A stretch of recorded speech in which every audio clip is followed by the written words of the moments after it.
this has given rise to all the discoveries, this electricity and so forth, and 1700. And then those years, so in the spiritual sense, it is that we've entered this new age, and that this new age is an age of higher awareness, and an age where selfishness has no place. The matter-bound self is that little boy, you know, who has only his own body and nothing but the physical reality, whereas we know that that's not all there is, that there's... So to go back to the unity of humankind, that it's time to unite as human beings, and to move out of this sort of mastodont of an old power structure, which is just trying to hold on and kind of gripping right now. I think a lot of the shifts that we're seeing, a lot of the more and more is being revealed. Yeah.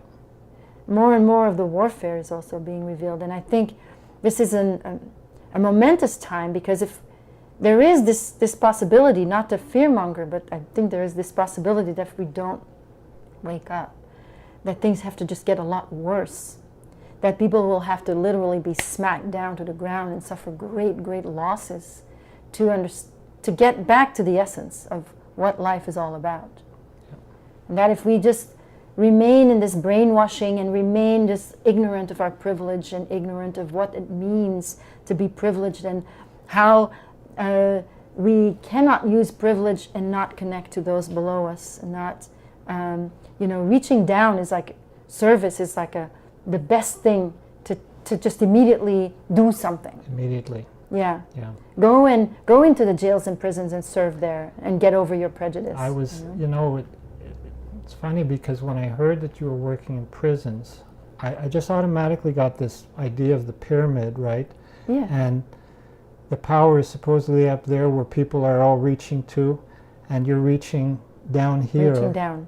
To serve, and that's where the real power is, right? And that's where you can make such a big difference for people. That's where the real power is?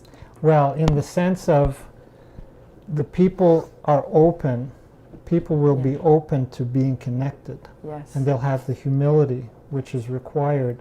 You know, the meek shall inherit the earth. So that's what I mean by the real power. Absolutely, right? Absolutely.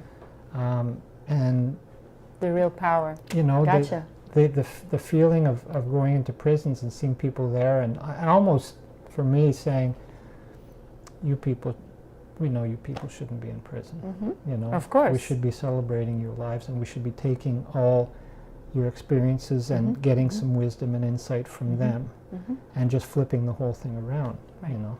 Right. With the reality of some, of course, people who are there because they have done things, but again, always coming from this place of trauma, so that I'm not saying that certain people shouldn't be part of society. There are maybe ways to remove certain people, or if someone is a relentless pedophile, well, obviously he shouldn't be in society.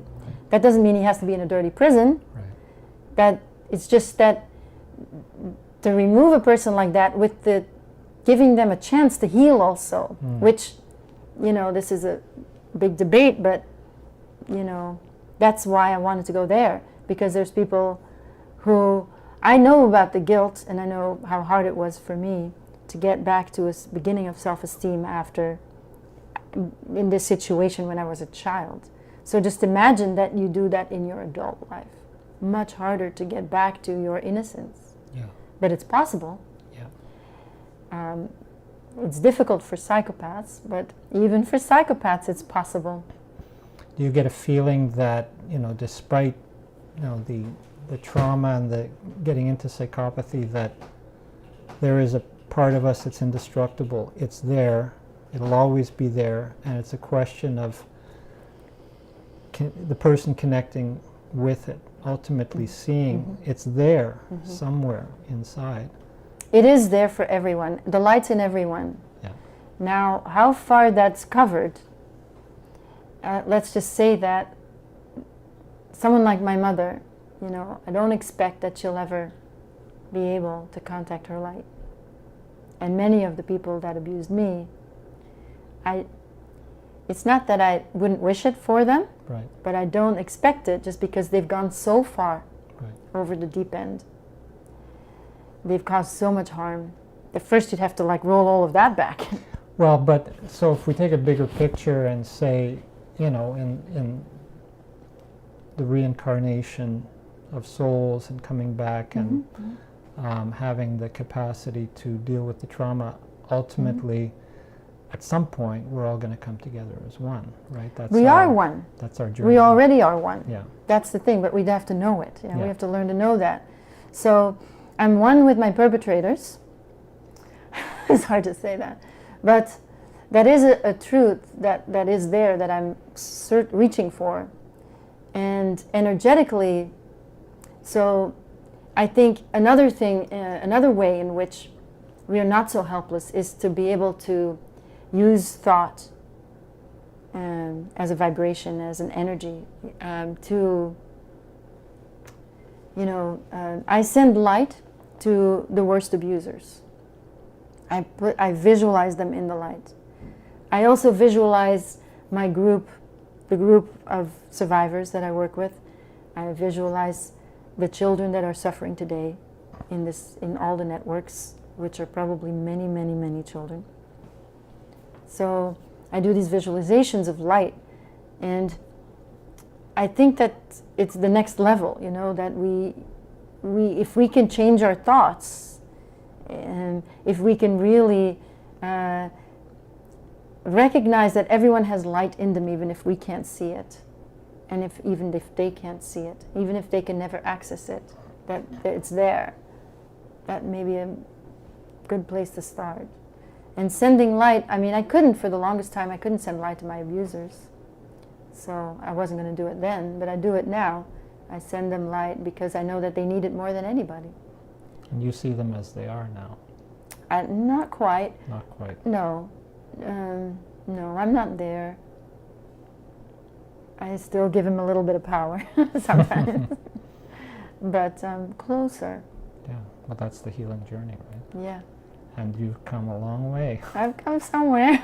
So I want to thank you so much for speaking with me today and speaking to our audience today. And I think what you have to say is been of great value, is going to continue to be of great value, and I wish you all the best. Thank you. Thank you so much.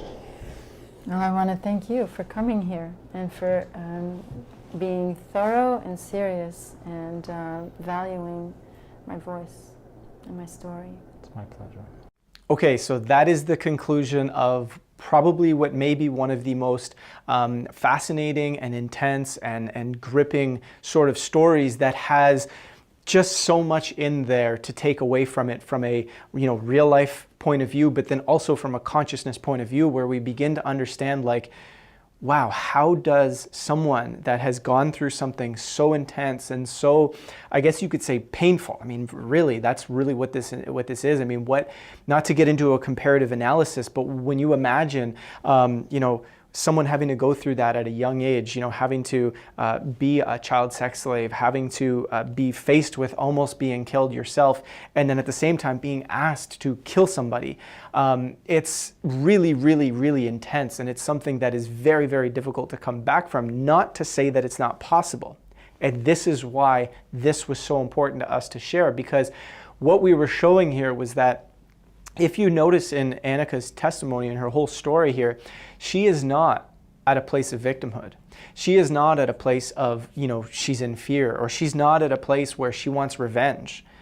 She's at a place where she understands and is able to share and has processed and has come to a state of peace with understanding the role that all of these things in her life has played, and really what this plays for humanity as a whole, and how this cabal, these people, these elite that are in power, are really empowered for a specific role and a specific reason, in providing we take our power back.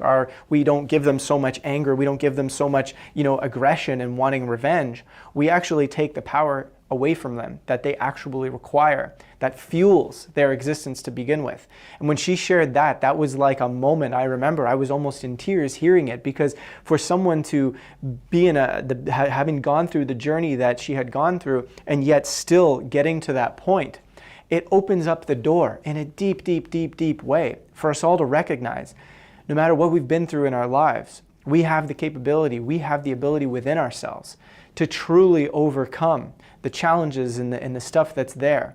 And this leads so deeply into a lot of the conversations that are coming forward today, where we're learning about things that are happening in our world, some of the darker aspects of humanity, and in many ways, we want to stay in victimhood.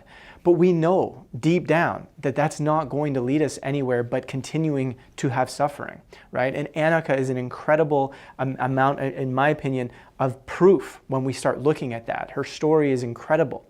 And the work she's doing now is she's taking what she's gone through in the journey of actually overcoming these traumas, and she's teaching this to other people in prisons and other people who have gone through this sort of stuff through her yoga practice and through her one-on-one work. And this is incredibly important, because this is where we truly realize that change starts within.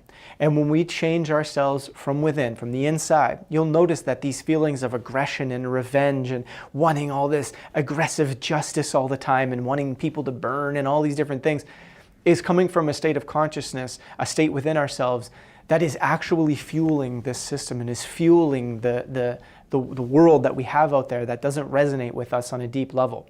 So what we really need to do as we process this stuff, and again, the value of being able to go through a story like this, is to understand how powerful we truly are when we begin to process what it is that we feel, what it is that we go through, and when we move through these traumas to a point where we actually can get to a state of peace within ourselves. So once again, if the remainder of this story has brought anything up, has challenged any aspect of ourselves, or is bringing forth certain emotions, by all means, check out the meditation that we had in part 2 once again, because this is truly, truly how we're going to move through some of the challenging aspects of this story. And this story here, we invite you to share it. You know, this is going to be available for anybody to share via email there, because we really think that this story has the power to shift consciousness in a way that allows us to see what we are truly capable of and what is possible, regardless of what it is that we go through. So I just want to say thanks again to Anneke for allowing us to share her story and for sharing with courage the depths of the story. Some of the stuff that she shared in this interview, she did not share anywhere else to the date that we had actually filmed this. So thanks again for everybody as well for watching, because this is truly something that's incredible to work through and incredible to pay attention to. And that's it, that's all. You know, we'll catch you in further episodes that we have here on CETV.